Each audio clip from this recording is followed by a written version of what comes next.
Bonjour à toutes et tous et très heureux de vous retrouver à nouveau pour une nouvelle semaine de revue de presse JV, disponible sur toutes les applis de podcast, vous ne le savez que trop bien. Bref, votre shoot quotidien d'actu JV, c'est ici depuis septembre 2017. Que le temps passe vite, mes amis. Avant d'attaquer le programme du jour, vous rappelez qu'a été mis en ligne samedi le 6e numéro de Family Pack, vous le savez, ce spin-off de la revue de presse JV, où on parle de JV, donc oui, normal, à travers le prisme familial avec mon épouse, Natacha alias Madame Maman, et mon fiston Axel. On a parlé dans le dernier numéro, surtout d'Animal Crossing, vu que la famille s'est plongée dans Animal Crossing New Horizons.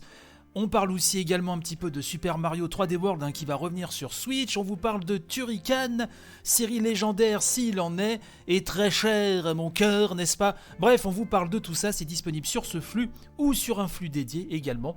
Donc c'est trouvable sur toutes les applis et les portails de podcast, comme de bien entendu, bien sûr.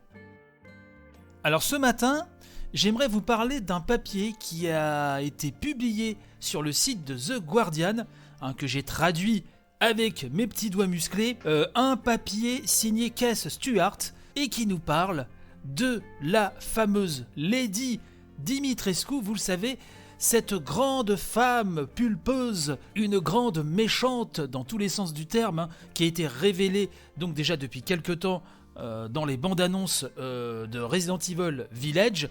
Mais c'est vrai que la démo exclusive à la PlayStation 5, que je n'ai pas, donc je n'ai pas pu faire la démo, bouh, quelle tristesse, mais là n'est pas le sujet. Lady Dimitrescu est rapidement, vous l'avez vu, devenue un mème internet. On ne compte plus les détournements, les fanarts, certains sont absolument fantastiquement beaux, dirais-je, des cosplays, parfois très réussis également. Bref, là-dessus je trouve que Capcom, alors sans le prévoir forcément, a déjà créé une star du JV avant que le jeu ne sorte, puisque je vous rappelle que Resident Evil Village n'est pas encore sorti, qu'il sortira au mois de mai.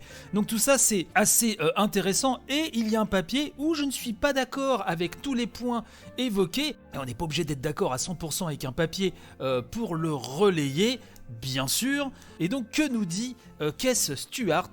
Il nous dit donc que cette femme gigantesque portant un chapeau et qui s'approche du joueur en dégainant des griffes style Freddy Krueger, et ben cette femme géante, pourquoi est-elle si séduisante ? Puisque le net a été envahi donc de captures d'écran, de fanart, de plein de choses concernant ce personnage. Alors, selon le journaliste du Guardian, une femme d'une taille terrifiante est un archétype familier des mythes et légendes antiques.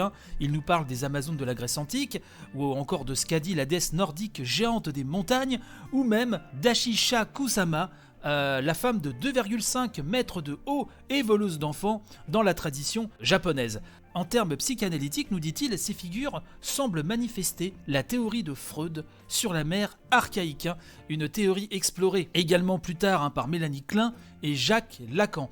Une figure qui représente la première compréhension de l'enfant de sa mère, à la fois comme nourrice et comme présence monstrueuse. Oui, c'est des mots qui font un petit peu peur. Donc c'est sur ce point-là, on va peut-être pas tous se retrouver. Moi-même, je suis très sceptique sur ramener tout ça à Freud. Mais j'ai cherché, j'ai fait ma petite enquête. Je suis pas forcément spécialiste de la psychanalyse.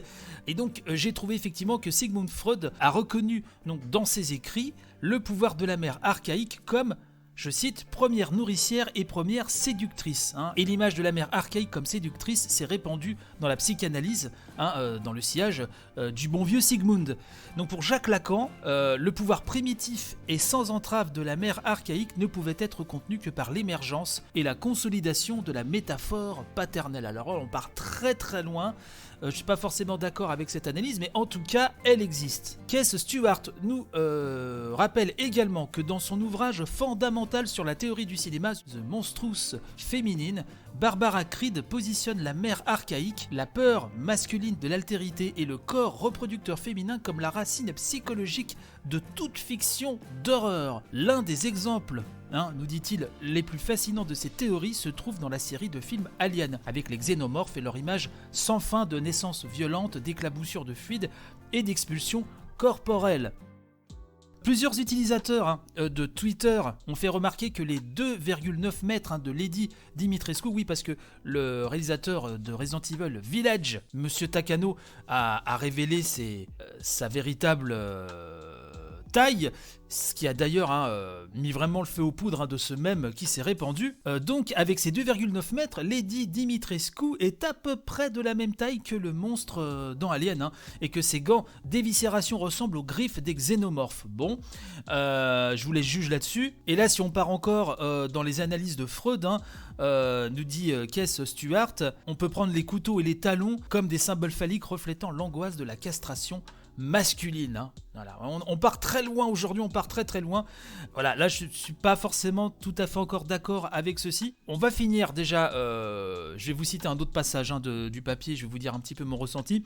Il nous dit également, le journaliste du Guardian, que dans le jeu vidéo, bien sûr, nous voyons des monstres féminins géants suintant de sang et de bave, comme des boss dans Bloodborne, The Witcher, God of War et Devil May Cry. La géante donc de Capcom, Lady Dimitrescu, fait partie de ce cycle suscitant à la fois attrait sexuel et terreur mordante. Nous sommes peut-être obsédés, nous dit-il, par Lady Dimitrescu, parce que, comme les xénomorphes, elle représente les peurs primitives. Elle est une mère et une séductrice qui nous domine avec un immense pouvoir de castration. C'est soit cela, soit les gens aiment vraiment beaucoup son chapeau. Voilà comment se termine ce papier, je vous ai cité quelques passages. Bon, moi je pense que, alors ça peut rejoindre certaines lignes de cette analyse. Moi je pense tout simplement qu'elle est super classe, basiquement, qu'effectivement elle est très sexy et que son design est extrêmement réussi. Alors après, à vous de voir si on peut effectivement épouser cette analyse et aller sur le terrain de Freud et de ses petits camarades. Ça, je vous laisse juge, mais en tout cas, je trouvais ce papier assez étonnant.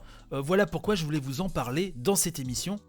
Voilà un petit peu ce que je voulais vous dire ce matin. N'hésitez pas à partager, bien sûr, un maximum. Le compte Twitter de l'émission, @revue de presse JV tout collé. Encore merci aux tipeurs et aux patrons. Et on se retrouve donc, de toute façon, demain pour une nouvelle édition. Allez, bye bye.